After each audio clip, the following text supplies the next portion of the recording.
A study done by Kerstin Ovnes-Moberg in 2010 showed important effects of successful bonding. Parents always talked more with their children. 15 minutes after birth, all newborn began babbling, and inter-family communication and interaction is positively influenced. And good news for the fathers, they are important too for the bonding process. At the University Children's Hospital at Cologne, Germany, the team around Angela Krips, a neonatologist, examined preemie bonding patterns. In this study, 62 preemies with very low birth weight were involved. 76% of those preemies whose mothers could see, touch and talk with them after birth gained secure bonding, compared to only 41% of those babies without early contact to their mother. We all know mother and father fall in love with their baby. This falling in love, bonding, is a process, but it's not granted to work on its own. The time after birth, the first few hours, is a vulnerable and decisive period. The hormone oxytocin helps the mother to love her baby. It calms her and lets her adjust better to her child. The oxytocin level is extremely high in the first few hours after birth. Skin-to-skin contact, visual contact, smell, rooting reflex and sounds by both mother and child stimulate each other. Wickström and others showed early touching and suckling on the areola are influential factors for success and duration of breastfeeding. They enhance interaction and bonding. They make the parents spend more time by rooming in, and again, they cause more communication among the family. Rickert and Alate have shown that delivery room routines can support or, respectively, impede successful first breastfeeding. Separating mother and baby for 20 minutes before the first breastfeeding will result in suckling problems. The same is true for medication of the mother during birth. The first group with 17 mother-child pairs had no separation and no medication during birth. 16 babies suckled well. In the second group, there was separation for 20 minutes but no medication. Only 7 out of 15 babies suckled well.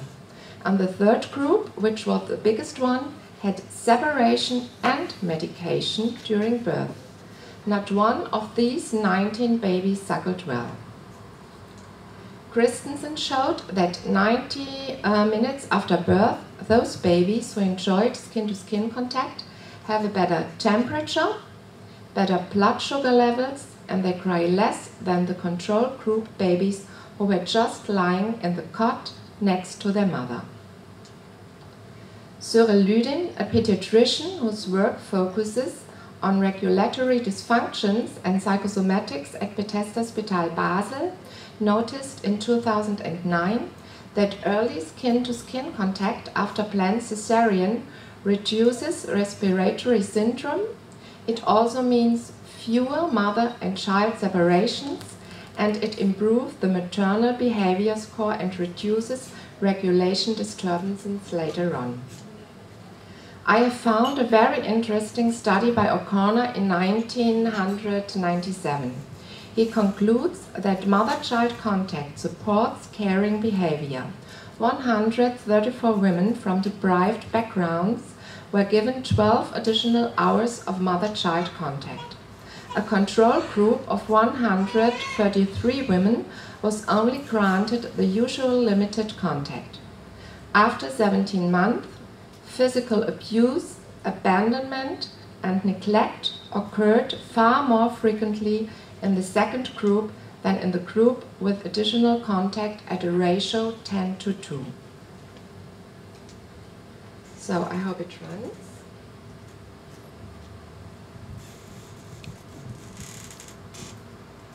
Okay, let us now look at examples of successful bonding in practice. The following pictures will show you bonding directly after planned cesarean. A very helpful thing in this situation is the kangaroo top by Didymos. It is produced for heavy-duty use in hospitals. You all know the technical routine, so you will notice the difference, and I hope the pictures will touch you.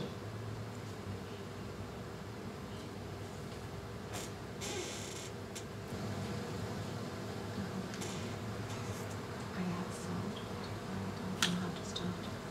And it's only in German. Okay.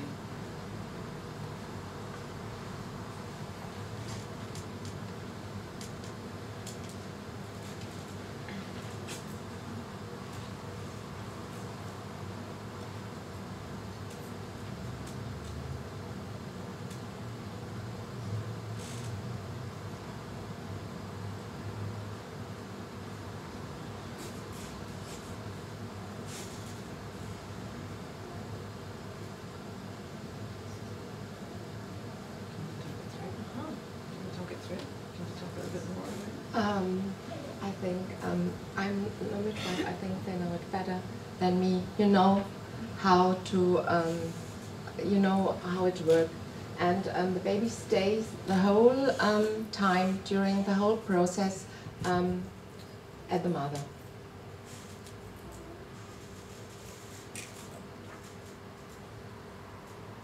There are pictures from a girlfriend of me in Hanau, Germany. She's the leading midwife there.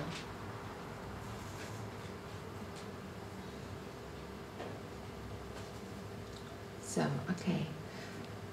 But last, I hope not least, one of my most favorite projects, primary bonding in our NICU level 1 at Saarbrücken. Before starting, I decided on these targets. At least 50% of the babies born in our department should be bonded with their mothers or fathers in the first 12 hours after birth. They should be in contact at least 1 hour, depending on what is possible for mother and child. Study duration should be 8 months. 2 questions should be answered. Will we see fewer late onset sepsis because the children acquired the germ population from their parents? And can we see a benefit for breastfeeding and lactation? The first picture shows a mother with a preemie that was born in her 25th week of pregnancy. The baby was too unstable for direct bonding, so the mother made contact by touching and talking. And you see, we haven't got much room. Whenever a mother is brought to her child after birth, we must clear the way so that a bed can pass. This preemie was born in the 30th week of pregnancy and was provided with CPAP to help him breathing. Here you see a week 32 baby, and the father is bonding one of the twins directly, and the mother doesn't want to. These 34-week siblings use bonding to their first breastfeeding. This mother was very ill herself. We took her from the intensive care unit on day 3, the first day for her without mechanical breathing. You see, she has intravascular catheters, supportive oxygen, and several drainages. She's a teenage mother with a deprived background. In this case, early and direct bonding is particularly important. Remember the study by O'Connor. Preemies are in specific danger to suffer from physical abuse. They cry more often than normal babies do. Quite often they are not so sweet. They have handicaps and do not match the normally expected childlike characteristics. Have we reached our goals? Yes, we have. I'm glad to say that all in all we succeeded in bonding 71% of the mother-child pairs, mostly already in the first 6 hours. Now the questions. Unfortunately, we could find no difference between the group with bonding and the one without bonding. In regard to late onset sepsis, I think the number of babies was too small. As to breastfeeding and lactation, we can see the expected support. The numbers are significant. And I think the most important result of all is, although it is additional work and it's not easy to do it every day, yes, we can do it, and we see it every day now. And our follow-up project, Traglingskonzept, which means the preemies can be carried by mother or father or sometimes by grandmother, is on the way, and yeah, it works fine. So, thank you for listening, and I'm in hurry. I have to get my aeroplane, so if you have any questions to my speech, please feel free to contact me over my homepage. Thank you very much. Okay, Eva, thank you.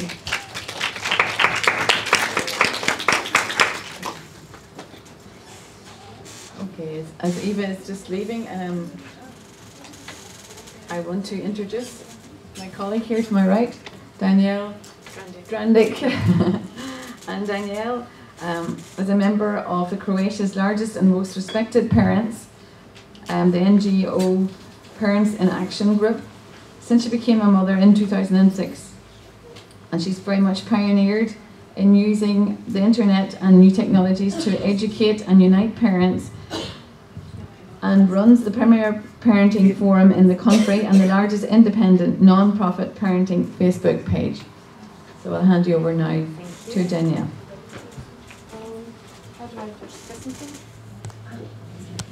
Good afternoon. Thank you for the lovely introduction. I'm a Canadian expat, so I speak quite quickly. You can just wave if I get going. Today I'm going to talk about how we use social medias and new technologies to get to new parents, new activists, and I hope at the end, I see Sheena in the audience, she's going to help me with the Twitter section because we're not good at that yet. This is Croatia, for those of you that don't know. This part of the country is sea. On this side we have Italy, here we have Slovenia, Hungary, and this part here is Bosnia. These little symbols are symbols where we have members. So we have members as south as Dubrovnik, as north as Pula, which is where I live, and in the capital city of Zagreb. It's geographically challenged. These are our members. And these are some of our pictures from our history. So we formed in 2001 when the government announced enormous cuts to maternity benefits. And that seems to be a rallying point in many countries when very strong NGOs form, when women get together and hope to improve maternity benefits. And then as time goes on and their children grow, they obviously have more interest in other aspects of maternity care. This is our website. What I must say is we were among the first NGOs to have a website in the former Yugoslavia. And as such, for a very long time, any Google search in Slovenian, maybe not Slovenian, but in Croatian or Bosnian or Serbian would take you to our website. So any search on any parenting topic would take you here. Today, we continue to have over 400,000 unique visitors every month. When we consider that Croatia has a population of 4 million, that's about 10% of the population. How do we use our website effectively? There's lots of different ways where we can do this. What the simplest way is especially in countries that have that are not in English language speaking, is translating relevant articles that are in English language websites or on in magazines. What is better, and what it also helps network, is to get relevant experts in your country to write for your website. In that way you collaborate, you get a new partner, but also you have original content that is made specifically for your country and your situation. Whatever you put on your website, you must be prepared to justify and to back up. That said, don't be afraid to put up avant-garde content. I'll give you an example. We had a woman who had a lotus birth about 7 years ago, and there was a very large discussion among us that we shouldn't be publishing anything on lotus birth because it's too new and it's too avant-garde and it's too not mainstream. And about a week after we decided that we wouldn't publish the article, Croatia's largest newspaper and very conservative newspaper had a weekend spread on lotus birth, and a famous Croatian woman that had a lotus birth in Bali. So don't be afraid of publishing things. One other thing that's interesting that you can do is to have comments made available at the end of at the bottom of your pages and at the bottom of your articles. But in that case, you always have to be prepared and have time to moderate the comments and to make sure that you're interacting well with your audience. Regular blogs are also something that's new and interesting. Newsletters, there are Slovakian colleagues that are using those newsletters very well. What I'm going to talk about next are sub-pages that we're using. And two other things that you can use are having all your printed materials available online. That's also especially good to have the materials available once you don't have finances to publish them anymore. To print them anymore, you have them in PDF. And also collaboration with other news portals for parents. This is something that we've only started doing because in our region, new news portals are only starting to come up. And we're getting to people that we wouldn't otherwise get to. So we write articles for them. They're very happy to have free content. And we're very happy to get to people that we don't usually get to. And obviously, at the end of the article, we always direct them towards our website. There are many challenges in having an effective website, among which are mostly human challenges, in that you only have so much time and you only have so much motivation. What is important is to have editors and content creators who are meticulous and who are careful and who are very good at proofreading and making sure that everything that goes up on the website is fact-checked and of a certain quality. Linking your website with social media accounts, there are lots of different applications that you can use to do that, so that whatever you put up on your website automatically is carried on to your Twitter, Facebook, or Pinterest accounts, depending on which of those you use. And something that's also a very new challenge is making sure that your website is readable on mobile devices. So you can make sure that it's readable on cell phones and on different kinds of readers and tablets that are available. And like I said earlier, don't be afraid to be avant-garde, because when you least expect it, the most conservative newspaper in the country will publish something about a lotus birth. One subpage that we've used very successfully is our subpage for maternity hospitals. This is what it looks like. It has the same approximate visual look as our website. And what we have here, on this link here, at the top, this is all in Croatian, so I'll have to translate it for you. At the top, we have, this is like a hospital bracelet, and we have a place where women can submit obstetrical violence in obstetrical units that they have experienced. So they have a confidential form that they can fill out. It can be anonymous, it doesn't have to be. They can provide information if they like, and they submit that to us, and then we go through them and see what's going on, and also have information for when we're doing our own advocacy group and we have concrete situations that we can discuss. Interestingly enough, this website was financed by the Ministry of Health. I guess they didn't read the project documentation when we did it, but we got money for it, so that's all that matters. This is what the site looks like for a typical maternity hospital. So we have a picture, some contact information, information such as what the woman has to take to the hospital for herself, what she has to take for her child. These are questions that women have very often, and this kind of information gets them to visit our site. After this, we have the statistics for the hospital, which are not available in a user-friendly format except on our website. So you have things like the percent of vacuum extractions, episiotomies, the percentage of twins that are born by C-section in this hospital, it's 68%. The percentage of children that are breech that are born by C-section in this hospital, it's 91%. And just other information. A few hospitals refused to give us their statistics, so what we did was we put up a disclaimer saying that we asked incessantly for them to send us the information, and that in not sending it, they are in breach of the Access to Information Act. The doctors have assured me that even though it seems like nobody's reading this, they're actually reading it, and the next time that I send a survey out, that we're going to have a better uptake. A better response rate. That said, we got a response rate of about 90%, and it was the first time that we sent it. Something that we discovered through our internet forum and through our website is the power of birth stories. Numerous women Google numerous things, and it's very effective if in their Googling the published stories come up. So we encourage women to put their stories on our internet forum, and we encourage them, we also encourage them if they're willing to have it up on our website, because the website is a little bit more archival, has more archival value, and it's easier to search than an internet forum. So what we did was we took this a step further with our new website, and we made it possible to search the stories. So you could search the birth story by city, by the type of birth, and by the maternity hospital that it took place in, so that a woman could get a good idea of what she could expect in the hospital she was planning to birth in. What was an additional thing that's good about stories is taking the positive stories you get and publishing them on your website, because women don't hear about positive birth stories, and that's what they need. They also need stories about out-of-hospital birth, so that they can compare it to the stories of hospital birth. And something that's very interesting is they need stories about miscarriage, especially physiological miscarriage. They don't know what to expect, they don't know what it looks like. And I can say from my experience, having a physiological miscarriage about 10 months ago, if it wasn't for my friends who were brave enough to share their stories with me when I wasn't pregnant and never thought I would ever have a physiological miscarriage, I wouldn't have had the knowledge of where to look and what to look for in order to enable something like that.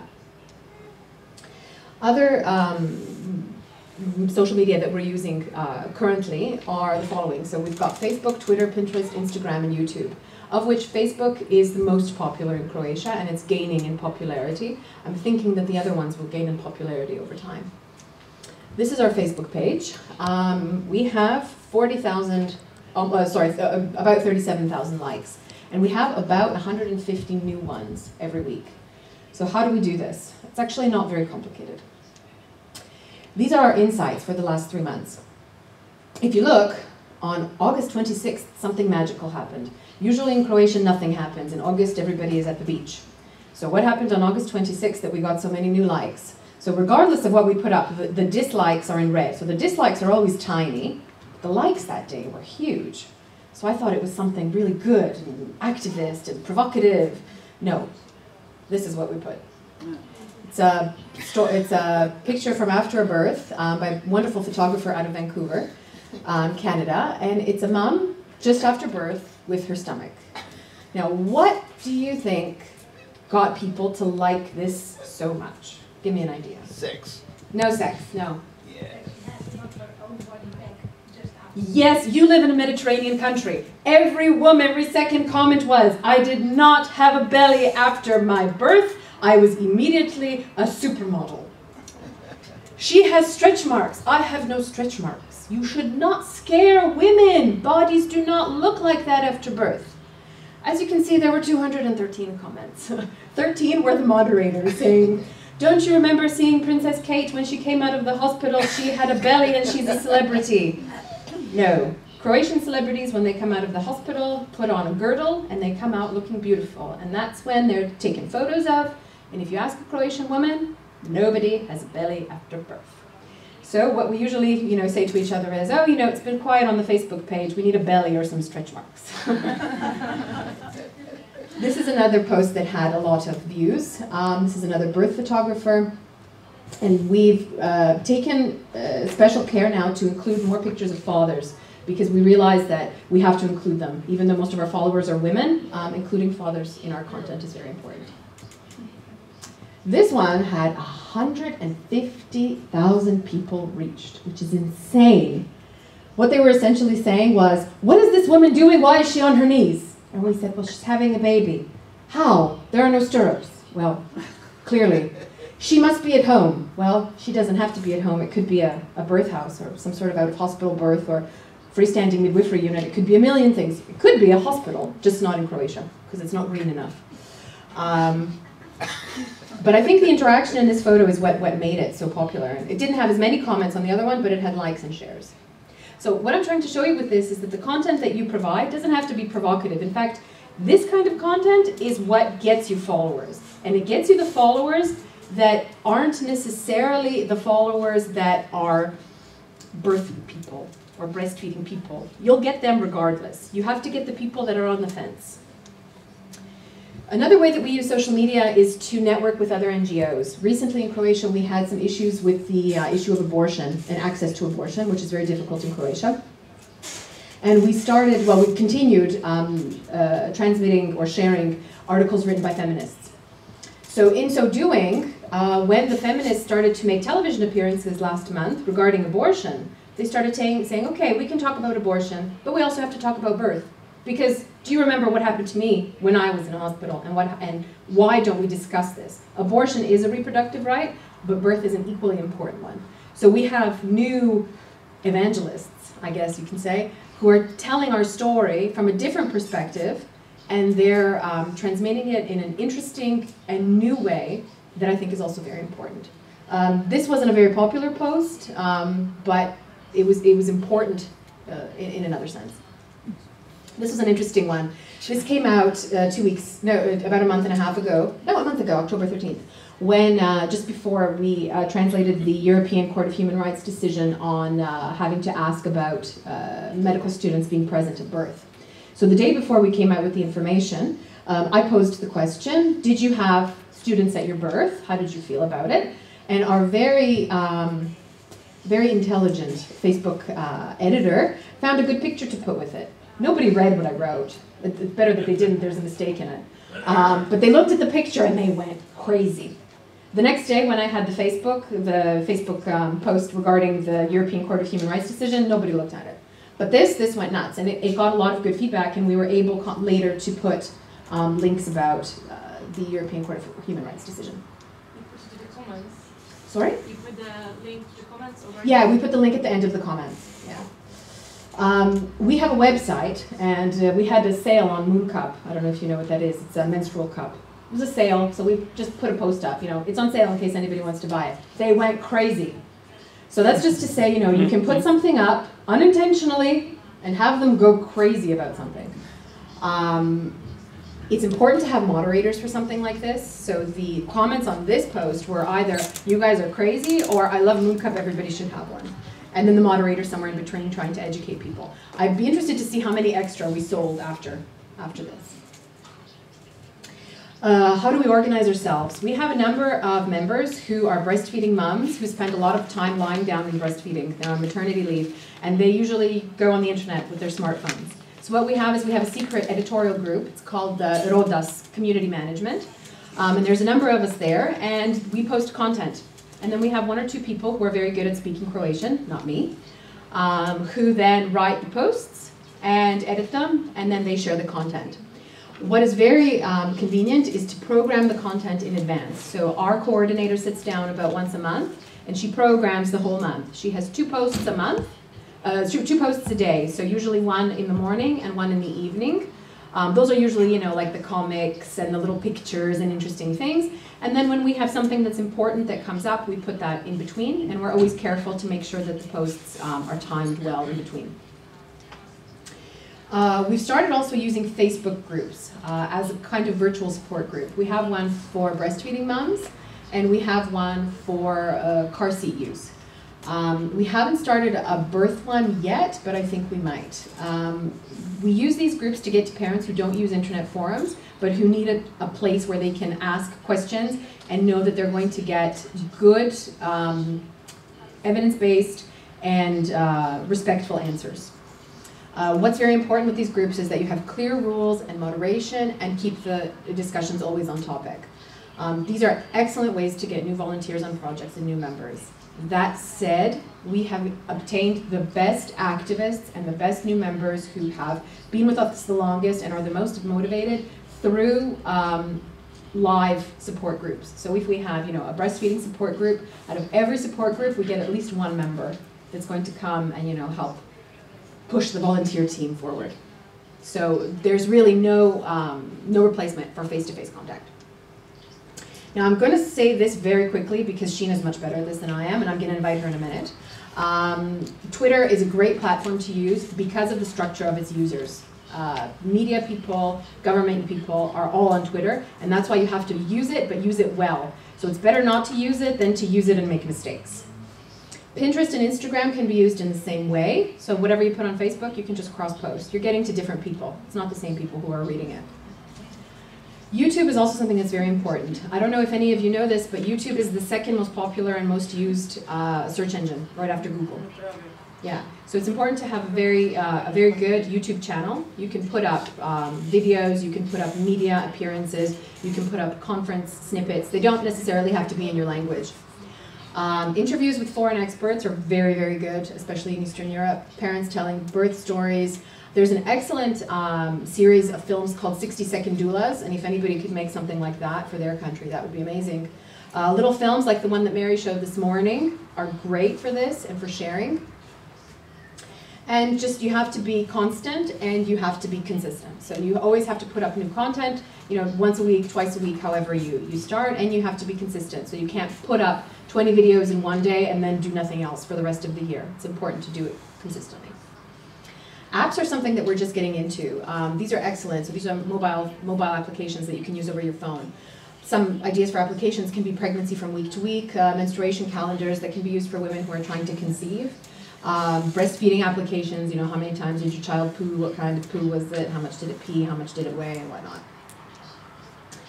And I'm going to stop here, and I'm going to give some time to Sheena because she's really good at Twitter, and I think that Twitter is the future, especially in countries like Eastern Europe.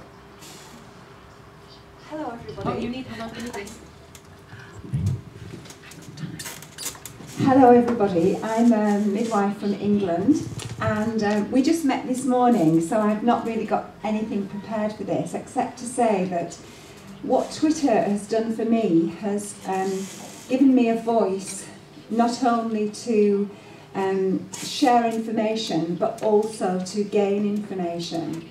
So it's different from Facebook because you don't have to have permission to join something. So it reduces hierarchies, so you can be an activist and you can actually contact a person at higher government level by tweeting them and asking them a question. I'm not saying they will always answer, but they might answer, and because you've copied their name into a tweet, it means that everybody that follows them on Twitter potentially sees that message. So in terms of getting messages out, it's absolutely brilliant because it does it within a split second. So it shares information instantly. There's no difference between Facebook and Twitter in relation to what you should write and what you shouldn't write. They're very open mediums. Once you write something, it's out there in the world, and usually you can't remove it. You can remove it instantly, but somewhere it will stay. So you have to use exactly the same care when you're writing than you would on Facebook. It's just the same. But it's very succinct in that you only get 140 characters, so you have to be very clear and very smart when you're writing. And just to give you an example, during this conference, I've been tweeting lots of messages, and already probably 6 different countries just in the first 5 minutes saw the tweets and engaged with the fact that you're having this conference. And I think I'm probably the only person tweeting at the conference. I'm not sure if anyone else is at all. But even just through my tweets, the information's being shared. Just put your hands up if anybody's using Twitter at all. No? You are, great. So it's just that if anybody wants more information on it, then just have a look on the internet. But I've got a special kind of presentation that I can share with anybody about it. It's on Prezi, and it's easily accessed, so I can send it to Susanna, and so that you can have a look at it. But I have to say, for activism as well as Facebook, it is just an incredible tool, and it's free. So just have a go, and you don't have to, you can watch people for a while, you don't have to get engaged with it. You can just join up and watch what people are doing and just find out how things are going on, because it's where the future is. I would say in another 5 years at the most, everybody will be using Twitter to communicate. So thank you for your time. Sorry to take up. No, great. Just one more thing. I just wanted to share something quickly, something else that we did. How to do a very easy print campaign. Print campaigns are expensive and complicated. They're very good at raising awareness. So what did we do? This is a picture I took, actually, of a pregnant friend. There was a new law that came out that said that all employers have to provide women with 1 day off a month to attend prenatal appointments. We made a PR, a public service announcement. Took a picture, wrote some information about the law, and got into contact with a company in Croatia called B1 Plakati. They are the owners of those windows, advertising windows that you see on buses, in doctors' offices, and in hospitals. And they like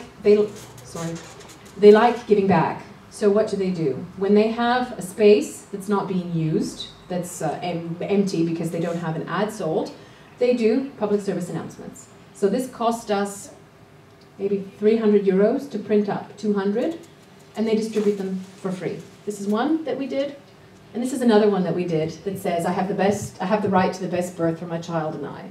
And this is still, two years later, it's still visible in some doctor's offices. There, thank you for your time. Thank you so much, Jenny.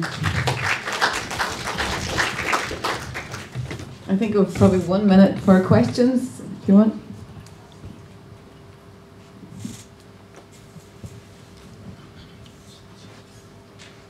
Any questions at all?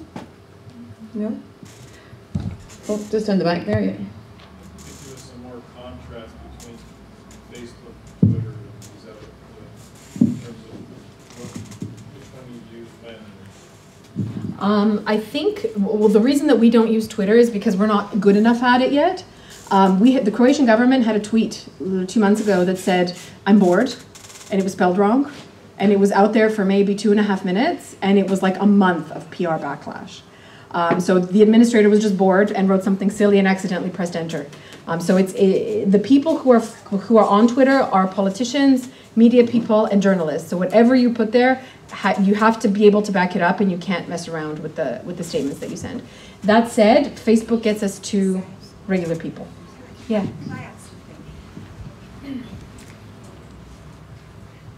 I think actually politicians are on Facebook too, but I think the biggest difference is that Facebook is generally, apart from campaigning, Facebook is generally for the people that you know, and Twitter is for people that you want to be connected to, because you've got a particular mission.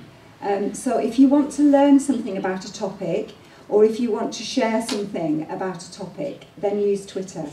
And it's mini blogging, it's just mini blogging, that's all, and sharing links to blog sites, sharing links to campaigns very, very quickly. And Facebook is, apart from using it as a campaign, Facebook is mainly for your family and friends. That's how it's kind of split up. But I think that the way you're using Facebook, when you're using it for your particular, to try to get the messages across, you're really using it like Twitter. It's the same, except essentially.